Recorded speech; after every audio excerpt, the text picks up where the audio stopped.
హరే కృష్ణ. పద్మపురాణంలో ఒక చక్కటి శ్లోకం చెప్పబడింది. సాంప్రదాయ విహీనాయే మంత్రాస్తే నిష్ఫలామతాః అతః కలో భవిష్యంతి చత్వార సంప్రదాయినః.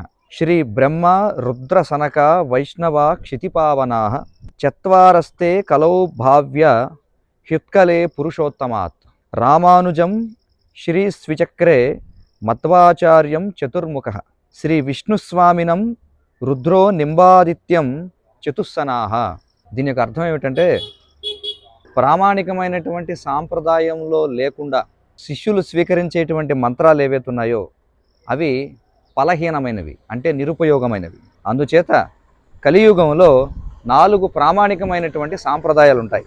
ఈ సాంప్రదాయాలు ఏమిటంటే, మొదటిది లక్ష్మీదేవి చేత ప్రారంభించబడింది, దీన్నే శ్రీ సాంప్రదాయం అంటారు. రెండవది బ్రహ్మదేవుని చేత ప్రారంభించబడింది, దీనిని బ్రహ్మ సాంప్రదాయం అంటారు. మూడవది రుద్రుని చేత ప్రారంభించబడింది, ఇది రుద్ర సాంప్రదాయం అని పిలువబడుతుంది. ఇక చతుష్కుమారులు స్థాపించినటువంటి ఒక సాంప్రదాయం ఉంది, దానినే కుమార సాంప్రదాయం అంటారు.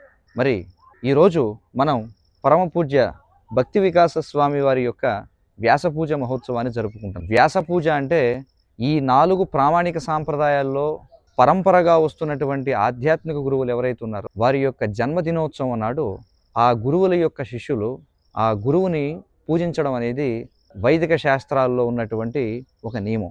అందుచేత ప్రామాణికమైనటువంటి సాంప్రదాయంలో వస్తున్నటువంటి ఆధ్యాత్మిక గురువు యొక్క జన్మదినోత్సవాన్ని వ్యాసపూజ అంటారు. ఎందుకంటే ఆధ్యాత్మిక గురువు వ్యాసదేవుల వారికి ప్రతినిధి కాబట్టి. మరి ఈ 4 ప్రామాణిక సాంప్రదాయాల్లో వచ్చేటువంటి ఆధ్యాత్మిక గురువులందరూ కూడా వ్యాసదేవుల వారికి ప్రతినిధులుగా వ్యవహరిస్తారు. అందుచేత వారి యొక్క జన్మదినోత్సవాన్ని వ్యాసపూజ అని మనం చెప్పుకుంటాం. పరమపూజ్య భక్తి వికాస స్వామి వారు బ్రహ్మ మధ్వ గౌడీయ వైష్ణవ సాంప్రదాయంలో వస్తున్నటువంటి ఆధ్యాత్మిక గురువు. ఆయన అంతర్జాతీయ కృష్ణ చైతన్య సంఘాన్ని స్థాపన చేసినటువంటి శ్రీల ప్రభుపాదుల వారి యొక్క అనేక మంది ప్రముఖులైనటువంటి శిష్యులలో ప్రధానమైనటువంటి వారు. మరి వారి యొక్క జన్మదినోత్సవాన్ని ఈనాడు శ్రీ రామేశ్వరం ధామంలో వారి యొక్క శిష్యులందరూ కూడా వైభవంగా జరుపుకుంటూ ఉన్నారు.